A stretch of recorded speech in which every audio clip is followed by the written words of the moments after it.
안녕하세요. HLB 생명과학이 이노파마 스크린과 항암신약 발굴을 위한 협약을 맺었다고 합니다. 기업명에 스크린이 들어간 걸로 보아 스크리닝 전문업체가 아닐까 싶은데요. 그래서 신약 발굴이라는 키워드가 등장한 걸로 보입니다. 이노파마 스크린은 항암제, 면역질환 치료제, 치매 치료제 등 10여 종의 파이프라인을 보유하고 있다고 합니다. 분자 동력학 기술을 갖고 있는데요. 분자 동력학이란 고체, 액체, 기체 상태에서 각 분자들이 어떻게 운동하는지 예측하는 학문입니다. 분자들의 미시 운동을 예측하는 방법이죠. 예측이라는 단어가 나오죠. 예측하면 인공지능 AI입니다.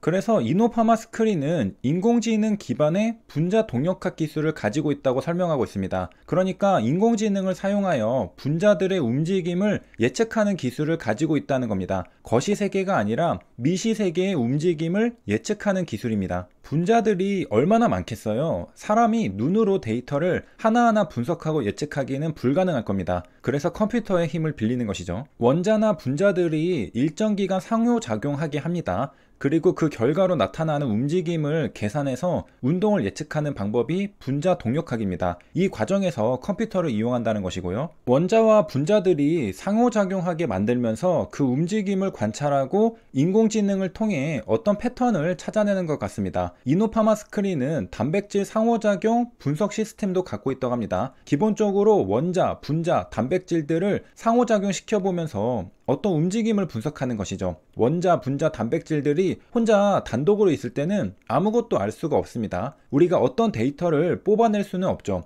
정보를 끌어내려면 다른 원자, 분자, 단백질들과 상호작용 시켜봐야 합니다. A와 B는 서로 좋아하는지, A와 C는 서로 싫어하는지 알 수 있는 방법은 서로 붙여놓는 것이죠. 서로 붙여놨을 때 껴안고 있다면 좋아하는 것이고, 서로 붙여놨을 때 등을 돌리고 있다면 싫어하는 것이죠. 각각 단독으로 A만 관찰하고 B만 관찰해서는 서로 좋아하는지 싫어하는지 알 수가 없습니다. 그래서 상호작용 시켜보는 것이 중요한 것이죠. 분자 동력학은 뉴턴의 운동방정식을 원자, 분자 수준에서 계산하는 방법을 말합니다. 뉴턴의 운동방정식은 거시세계에서 작용하죠. 하지만 더 작은 미시세계에서도 적용해보려는 노력이 분자 동력학인 것입니다. 우리가 대포를 쏠 때 탄환이 날아가는 궤도뿐만 아니라 아주 작은 원자나 분자의 세계에서도 뉴턴의 운동방정식을 적용해보고 싶은 것입니다. 분자는 원자로 구성되어 있죠. 분자 동력학은 분자 내의 모든 원자들의 위치를 시간의 함수로 알아내는 작업을 의미합니다. 뉴턴의 운동방정식이 시간에 따른 변화를 나타내는 관계식이라는 걸 떠올려보면 이해가 쉬우실 겁니다.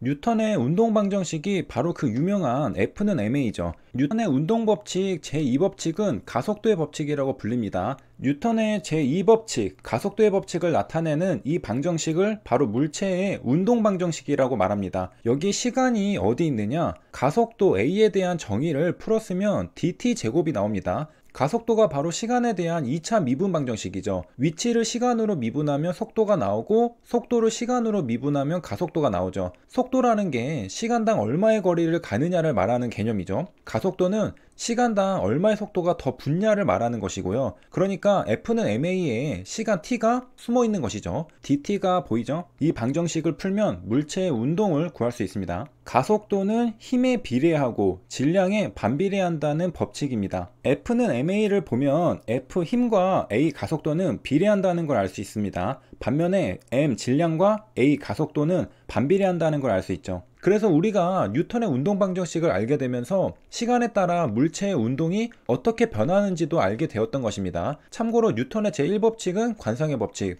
그리고 제3법칙이 작용 반작용의 법칙입니다. 우리는 제2법칙, 가속도의 법칙에 대해 이야기하고 있습니다. 뉴턴의 운동방정식이죠. 그리고 이러한 뉴턴의 운동방정식을 원자나 분자의 세계까지 적용해 보려는 게 분자 동력학이라는 겁니다. 당연히 시간에 따른 원자들의 움직임을 알려고 하는 노력인 것이죠. 그러니까 뉴턴의 운동방정식은 공을 던질 때 공의 위치를 시간의 함수로 알아내는 작업이었다면 분자 동력학은 원자들의 위치를 시간의 함수로 알아내는 작업이라는 겁니다. 공을 던져서 시간에 따라 어떻게 움직이는지 계산하는 건 사람이 할 수 있습니다. 하지만 너무나도 작아서 눈에 보이지도 않고 움직임도 복잡한 원자가 시간에 따라 어떻게 움직이는지 계산하는 건 사람이 하기 힘들죠. 그래서 컴퓨터의 도움을 받는 것입니다. 인공지능이 대신 분석해주죠.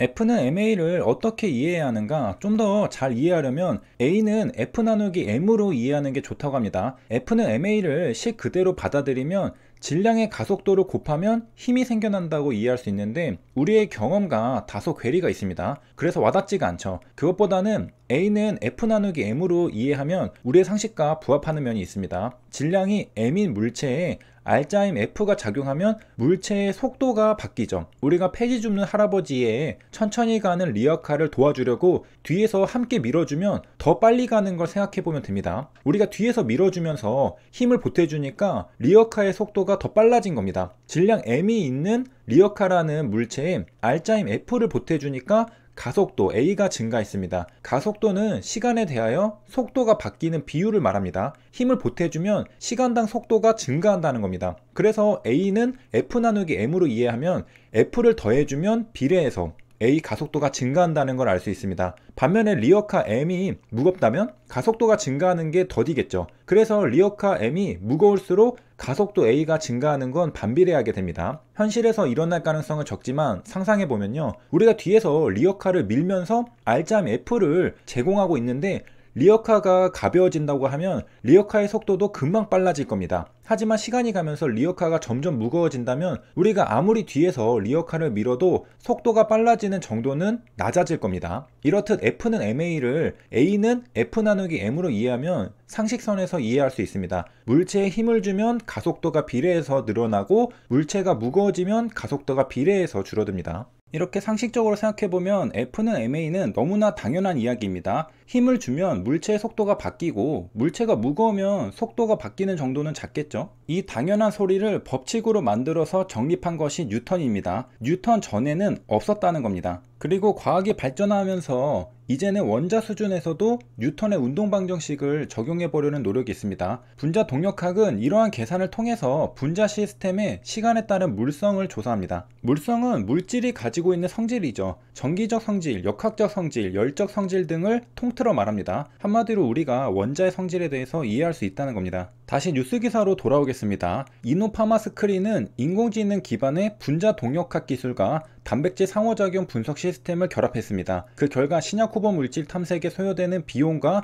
시간을 단축시키는 플랫폼 기술을 갖고 있습니다. 플랫폼 기술의 이름은 프로테오믹스입니다. HAB 생명과학은 앞서 AI 신약 기업 온코크로스와도 연구개발 협약을 체결했는데요. 최근 행보를 통해 앞으로의 방향성을 추측해 볼 수 있을 겁니다. 아마도 신약 후보 물질을 탐색하고 발굴해서 파이프라인으로 확보한 뒤 잘 키워서 애로하려는 게 아닐까 싶네요. 만약 임상 3상까지 하려면 기존의 임상 1상, 2상이 끝나 신약 후보 물질을 LI 하는 게 낫겠지만 현재 협업하는 걸 보면 처음부터 신약 후보 물질을 발굴하려는 듯이 보입니다. 디스커버리 단계에서 시작하는 걸로 보이죠. 아마도 HLB 리보세라님 임상 3상의 경험을 통해 임상 3상을 진행하는 건 생각보다 어렵다는 걸 깨달은 게 아닐까 싶기도 합니다.